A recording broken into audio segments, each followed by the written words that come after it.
Hi, church. I'm standing in our vegetable garden that we planted on Mother's Day.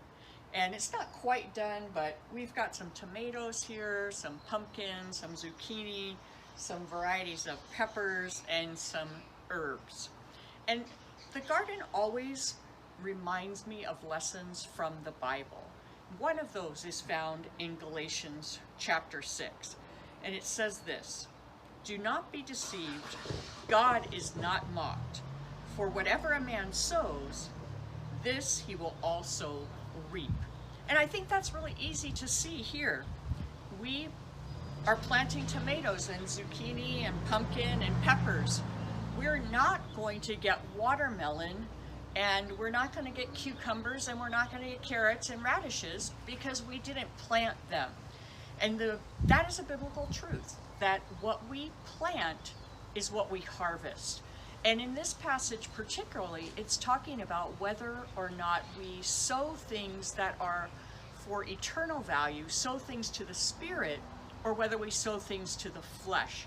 Whether the things that we're planting in our lives have little meaning beyond just this life, like things like how much money we make, how famous we are, how big a house we live in, or whether they are things that count for eternity, like investing in people, investing in God's church, being generous with the resources that God has given us.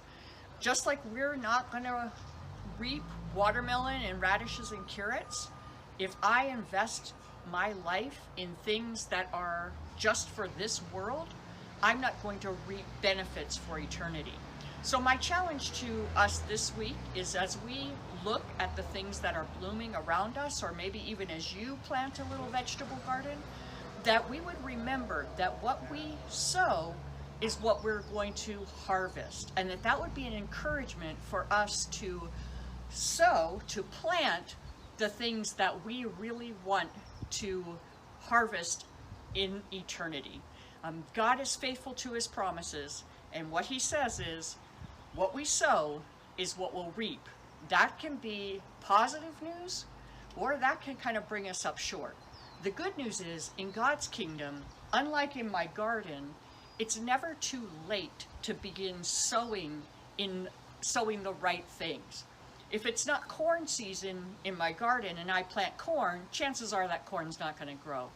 But in God's economy, it's never too late to start planting for eternity.